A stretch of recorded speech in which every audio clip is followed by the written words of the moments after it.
Napatingin si Neb kay Max nang marinig niya ang pagbuntong hininga nito. Magkasunod sila at nasa likod niya ito sa line-up. Nasa kalagitnaan na sila ng kagubatan sa Rizal. Ilang kilometro pa ay mararating na nila ang pusod niyon, kung saan naroon ang tagong laboratory ni Wesley Valderrama. Sa tulong ng ilang taong ipinadala ng kaibigan ni Rio na si Andre C. Chua, nagawa nilang matuntun ang lugar na pinagtataguan ng mag-amang Arkin at Wesley. Nauna na nilang sinugod ng headquarter ng New Society at isinagawa ang turn-down mission na binuo nila ni Rio. Kasama mapagkakatiwala ang kawani ng NBI na pawang mga kaibigan ni si Chua ay nagawang mapenetrate ang buong lugar at i-freeze ang buong operasyon. Doon nila lubhang napatunayang illegal ang society. Kinausap ni Rio ang lahat ng agent na naroon upang sabihin ang buong katotohanan. At tulad ng inaasahan, nagulat ang lahat. Nalito at nagpatong-patong ang mga tanong. Hindi akalaing hindi pala nila kilala ang mga sarili nila at sila pala ay itinago sa totoong mundo. Ngunit nangako naman si Rio kasama si Senior Inspector Maru Esteban na tutulungan ang lahat ng agent upang magkaroon ng maayos na buhay pagkatapos ng society. Dahil doon ay gumaan ng bahagya ang kalooban niya. Nagawa nilang tapusin ang organisasyong nagpatakbo ng buhay nila sa loob ng maraming taon. You okay? Tanong niya kay Max. Bahagyang kumilos ang ulo nito. I'm fine. Tugon ito, ngunit kitang-kita naman niyang tila napapagod na ito. Nasa harap niya ito. Binilisan niya ang paglakad upang sabayan ito. We're here. Narinig nila ang tinig ni Brian. Ito ang nasa unahan ni Max. Pumuesto sila sa mas mataas na lugar at doon nagsidapa. Inilabas niya ang kanyang HD binocular at sinilip kung anong naghihintay sa pagpasok nila sa kuta ni Wesley Valderrama. I can't see anything, sabi niya. Because they are underground, my friend. Sinitos ang tumugon. Hindi na siya tumugon at muli na lang sumilip sa binocular. Just stand by, guys. Ihahanda ko lang grand entrance nyo, sabi pa ni Nitos. What are you doing here, Max? Napalingon siya nang marinig niya si Max. Animoy kinakausap ang sarili. Max? Chasing monster. A great and smart monster. Saad pa nito, saka tumingin sa kanya. Sa tingin mo ba wala nang tulad niya dito sa mundo? Hindi ko alam. Tapat niyang tugon. Nagbuga ito ng hangin. Sana lang, matapos ng lahat ng to. I only hope stopping Salvador could at least change our lives. It can. Aniya. Tila kay pakla na naging tawa nito. It's just unfair. Bakit? Sa pagkakataong to, totoong ililigtas na natin ang mundo sa isang tulad ni Salvador na sakim at masama. And we got nothing. Ani Max. Mahirap magbigay parangal sa taong hindi naman nabuhay. Narinig nilang sabi ni Brian sa mic. Nakikinig pala ito. Palibhasay, bukas ang komunikasyon nila sa isa't isa. Soldiers get salute, medals, recognition. Us, when we die, magiging abo na lang. Ni hindi alam na dapat sana pamilya natin na iniligtas pala natin sila. Si Max, siya naman ang napabuntong hininga. Higit sa kanino man ay sila ang nakakaintindi kay Max. Pare-pareho silang walang totoong pamilya. Nang kuhanin sila mula sa iba't ibang lugar, sa iba't ibang araw, at pikeen ng kanilang kamatayan, inalis na rin ang kanilang karapatan at pagkakataong kilalanin kung sino man sila talaga. At kahit na anong gawin nila, ay walang paraan upang malaman nila ang katotohanan sa kani-kanilang pagkatao. Kami ang pamilya mo, Max. Si Rio naman. We will end this hell, Max. Si Brian. Ngayon pa lang ay nagpapasalamat na ako sa inyo. Bigla sabi ni Inspector Maru. Tama ka, Max. Society will just be deleted when this is all over. Kasama na kayo doon. Pero pipilitin kong makatulong sa abot ng aming makakaya. Pwede nating ayusin ang bago niyong buhay. Salamat, Maru. Ani Rio. Hey, tingnan niyo to. Ani Brian sa kanila. Sabay silang napalingon ni Max at kasunod sina Rio at Maru ay sinundan nila si Brian. Lakad-takbo silang bumaba sa lupang, tila sadyang itinambak upang maging pader. 2:00 na madaling araw, ngunit tila nagangalit ang buwan sa liwanag nito. Iyon ang nagsilbing ilaw nila sa malawak na kadiliman na nakapaligid sa kanila. What the hell? Nasambit ni Max nang tumambad sa kanila ang sinasabi ni Brian. Hindi pa nila yun napansin kaninang nasa itaas sila dahil natatakpan na nagtataas ang puno ang kinalalagyan niyon. Baliw na nga ata si Salvador. Komento naman ni Inspector Esteban habang lahat sila ay nakatingala sa naglalakihang panel. Nakahilera iyon at sa tansya niya ay hindi iyon bababa ng 100. Paanong nailagay ni Salvador ang mga to? Panayang iling na tanong ni Rio. Guys, sinitos, natahimik silang lahat. We are now 100% sure na underground ang facility at yung mga giant panel na yan ang source of energy para mai-operate ang office down under niya. And take note lang, those are not ordinary solar panels. Bigger version lang naman yan ng seller. He did not buy any steel from anywhere dahil ginawa niya ang bawat isa sa tulong ng nanotech niya. Kailangan nating sirain ang mga to. Suhestyon ni Max. Max, sinitos muli. Sa tingin ko, hindi magandang ideya yan. Try to break one. Just one. Magre-reproduce lang ang components nila para mabuo ulit. Fuck! Ani Max. We need to move. Sabi niya sa lahat. Wala na silang panahon na alamin kung paano sisirain ang mga panel. Sinitos na lang ang bahala sa problemang yon. My team is on their way. Si Maru.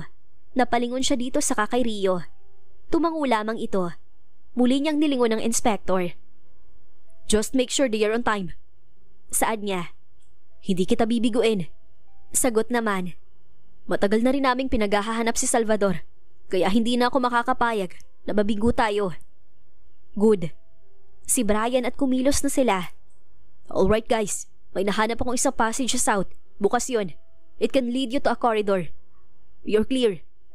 Ani nitos. Nagsimula silang kumilos. 5 lamang sila.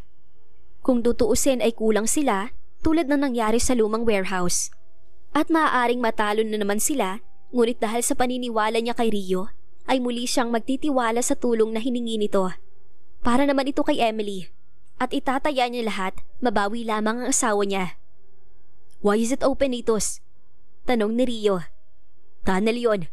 More like of a cave. Walang camera doon. Sagot ni Nitos.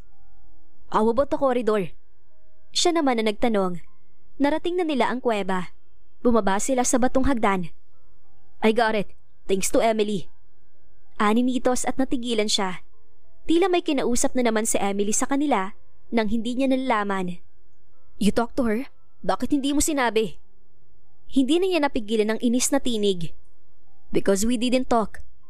Tugon ni Nitos. Come on. Ginamit ko ang nakuha kong signal kanina nung tumawag siya. Kaya nakakuha ko ng visual. And with my brilliant mind, I hacked the security system. Neb, wag paranoid, okay? Nagtatanong lang. Aniya at nasa harap na sila ng isang malaking bakal na double door. Napansin niya ang tila scanner sa kanang bahagi ng pinto. Alright, tayo lang kayo dyan. I got camera on hold. And 1, 2, 3. Pagkasabing iyon ni Nitos, ay kusa nang bumukas ang steel door. Tumambad sa kanila ang mahabang hallway o corridor. Come on, team! Naunang pumasok si Rio, saka lumingon sa kanilang 4. Tapusin na natin to. Halos sabay-sabay silang tumango. Hanapin mo si Emily, kami nang bahala sa lahat. Sabi naman ni Rio sa kanya. Muli siyang tumango. I'll go with you. Sabi ni Max sa kanya at tuluyan na silang pumasok. Pagdating sa dulo ng corridor, ay kumanan sila ni Max. Samantalang, umakyat si Rio. Nitos, what do we got? Aniya, may elevator sa pagdating nyo sa dulong wing. I'm sorry, rough land lang ng building ang nakuha ko. I cannot get live. That's okay, malaki nang naitulong mo. Sagot niya. Hey, wait. I got something, pero nawawala ako. I think may humaharang sa akin. Biglang sabi ni Nitos. I'll take the elevator. Sabi ni Max at tumango siya. Neb, 3 men approaching on your left. Si Nitos. Mabilis silang kumilos ni Max at bago pa man makakilos si Max, ay tumambad na sa kanila ang 2 lalaki at kaagad silang pinaputukan. He aimed his assault rifle. Kaagad na bumagsak ang isa. Nakita rin niyang napabagsak ni Max ang isa pa. They ran forward. Tinahak ang daan patungo sa elevator. Ngunit muli siyang napatigil nang may sumulpot na namang kalaban. At mas marami kesa nauna. Kaagad silang nagtago ni Max nang sunod-sunod na nagpaputok ang mga ito. Damn it! Naipit na kami dito! Humihingal niyang sabi. Lalo pa kasi nadagdagan ng mga kalaban niya. Neb, most men are downstairs but the infrared is reading movements on the 3rd floor. Sa tingin ko, naroon sila. Rio, nasa vicinity ng chopper ng house. Pakisabihin sa Inspector Maru to tone down their signal. Inaagaw nilang infiltration. Nahihirapan ako mag-penetrate. I cannot, no. Mahabang instruction ni Nitos, ngunit tila nawawala-wala ito. Nitos, aakit ako sa 3rd floor. Do you copy? Nitos. Aniya, ngunit nahihirapan na siyang pakinggan ito. Hinawakan niya ang punong tainga upang idiin ang kanyang earpiece. Ngunit malabo talaga ang dating ni Nitos. I think pinablock ng security na to si Nitos. We have to make our move. Ani Max. Alright, elevator. Sabi niya at sabay sila ni Max na hinarap ang mga kalaban at nakipagsabayan ng pagbaril. They move faster. Walang patid ang pagpapaputok ni Neb sa kanyang rifle. Mapigilan lamang ang mga kalaban at makarating sa elevator. Go ahead! Ako nang bahala dito! Ani Max ang hindi ito sumunod sa kanya nang bumukas ang dahon ng elevator. Alright. Mabilis niyang sagot at pinindot ang close at bago pa man tuluyang sumara yon ay nabaril pa niya ang isang kalabang papalapit sa kanila. Find her! Dinig na dinig pa niyang sigaw ni Max bago pa umakyat ang elevator. Adrenaline was rushing on his veins. Naghalo na ang galit at kaba at pag-aalala para kay Emily sa kanya. Lalong-lalo na ang kagustuhang makita ito. Ngunit sadya siyang pinahihirapan ng pagkakataon. Tahimik ang hallway. Hindi maitatangging high-tech ang buong lugar na yon. Kitang-kita yon sa mga pasilidad na naroon. Narating niya ang dulong glass door. Bumukas iyon at nakaumong pa rin ang baril niyang pumasok. Handa sa kung anumang panganib na sumalubong sa kanya. Dahil, ito na siguro ang laboratory ng antidote. Aniya sa sarili. But where's everyone? Binuksan niya ang isang pinto na naroon. Muling itinutok ang kanyang baril, ngunit may kadiliman ng kwarto at wala namang tao. Nitos. Muli niyang sinubukan kung sasagot ang kanyang kaibigan. Nitos, I'm on the 3rd. Do you copy? Ngunit walang sagot. Mukhang naharang na talaga si Nitos. Rio, naasan kayo? Wala ring sumagot. Noon na siya nakaramdam ng pagkapikon. Mukhang napaghandaan ni Wesley ang pagsugod nila. Ibig sabihin din niyon ay maaaring nahuli rin si Emily. Lalo siyang kinabahan. Pag-ikot niya sa tagong bahagi ng palapag, ay nakita niya ang isang mas malaking kwarto. Salamin ng buong dingding, kaya ang kitang-kita niya kung anong nasa loob. Nagulat at namangha siya nang makitang isang malaking tila tubo. Nakakabit iyon sa isang makina at sa gilid ay may maliliit na tubo. Nakakonekta naman iyon sa mga hose. May 6 na hose ang nakita niya. Hindi niya napigilan ang sariling pasukin ang kwarto. Nagtaka siya kung saan patungo ang mga hose kaya hinanap niya. Hanggang sa makarating siya sa isa pang kwarto. Wala iyong pinto, kaya nakita niyang tila napakalaking trapal. Tila naroon ang dulo ng hose, kaya nilapitan niya at hinawi ang takip. Shit! Muli siyang nagulat at hindi na iwasang manginig ang buong katawan nang makita ang malalaking salaming container. Puno ng tubig iyon, ngunit ang nakalaman ang totoong nagpagulat sa kanya. Dahil ang dulo ng hose ay nakakabit pala sa ulo ng tila mga bangkay. Walang mga saplot ang kaawa-awang nilalang na tila nakababad na roon. Palutang-lutang sa tubig at wala ng mga buhay. He knew he was brave enough to face anything. Ngunit sadyang nagpalambot ng kanyang tuhod ang tumambad sa kanya. Tila maduduwal siyang tumalikod. Iniwan ang nakarimarim na tanawin. He was after his breath. Damn it! Sambit niya at mabilis niyang naisip ang kanyang asawa. Kaagad na umahon ng pag-aalala, kaya pilit niyang binawi ang composure. Muli niyang iniumang ang kanyang barel. Kailangan na niyang makita si Emily. Nagkita na naman tayo. Hindi na siya nagulat nang marinig ang tinig ni Arkin. Kaagad siyang pumihit upang harapin ito. Galit na galit niyang itinutok ang kanyang barel dito. Hayop ka talaga! Nasaan ang tatay mo? Ibalik niyo ang asawa ko! Walang habas ang kanyang mga salita. Magkakasama din kayo. Inhale. Sabi nito, sabay angat ng baril nito. Kaagad siyang tumalon sa likod ng mahabang mesa upang maiwasan ang pagpapaputok nito. He was really aiming to kill him. "Go to hell, Viero!" Sigaw pa nito habang panay ang pagbaril sa kanya. Gumapang siya patungo sa dulo ng mesa upang mas makalapit kay Arkin. Sabay luhod, saka inilabas ang kanyang ulo hanggang balikat at pinapatukan si Arkin. Ngunit mabilis din itong nakapagtago. Noon siya tumayo. Babaril pa sana siya, ngunit klik lang ang narinig niya. He was out of bullet. Sa kanya narinig ang malakas na tawa ni Arkin. "Dead end," ani Arkin sabay labas sa pinagkukublian nito. Nakatutok muli ang baril sa kanya. Lumapit pa ito sa kanya at itinutok ang baril sa kanyang noo. Ngunit hindi siya natinag. "Say your last minute prayers," sabi pa nito, ngunit wala siyang balak sundin ito. Kaya umangat ang kanyang kanang braso at sinalag ang kamay ni Arkin palayo sa kanyang noo. Tumilapon ang baril nito. Akmang kukunin ni Arkin iyon nang pigilan niya. Noon sila nagsimulang magbuno. Binigyan siya ng uppercut ni Arkin, ngunit sinagot naman niya iyon ng counter punch. Napaikot ito sa lakas ng suntok na iyon. Napaatras ito, ngunit bago pa ito makabawi, ay hinaplot na niya itong muli at inihampas sa bakal na bookshelf. Natumba iyon kasama ni Arkin. Pilit namang bumawi si Arkin at nagpatuloy ang paglalaban nila. Ginamit niya ang lahat ng kanyang natutunan mismo kay Arkin. He really wanted to kill him. Pareho na silang pagod at duguan, ngunit walang gustong sumuko. At hindi siya ang susuko sa laban na yon. Nasipa siya ni Arkin at tumilapon siya. Lubha siyang nasaktan, kaya nahirapan siyang tumayo. "You die today, Viero," sabi nito, at nang lingunin niya ito, ay hawak na nito ang baril. Wala na siyang lakas upang pigilan si Arkin. Ngunit biglang sumilaw ang pag-asa nang mahagip ng kanyang mga mata ang basag na salamin. Nabuhayan siya ng loob, kaya nagawa niyang ilagan ng pagbaril ni Arkin. Gumulong siya at nang nakabawi ay kaagad niyang inihagis ang nahagip na salamin kay Arkin. Pinuntirya niya ang dibdib nito. "Ah!" Iyon lang ang narinig niya mula dito. Kitang-kita niyang natulos na lang ito habang nakatusok ang may 10 pulgadang bubog sa dibdib nito, hanggang sa umagos ang dugo mula sa katawan nito. Kasabay niyon ay bumagsak na ito. Wala nang buhay. Kaagad nang iniwan ni Neb si Arkin nang masigurong hindi na ito kumikilos. Kailangan pa niyang hanapin si Emily. Bitbit ang gamit na baril ni Arkin ay lumabas siya.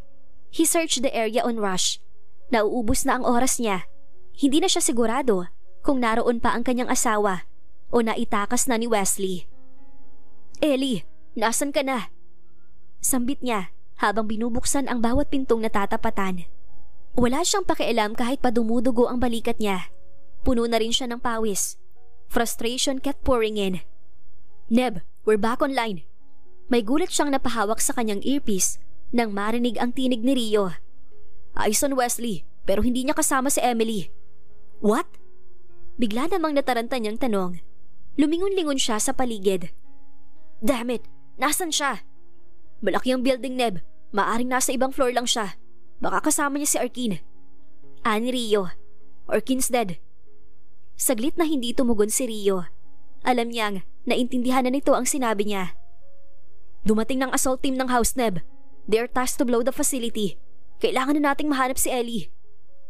"Nitos, any sign of my wife?" Aniya sa kaibigan. "Sorry mga dude, nablock ako for a few minutes.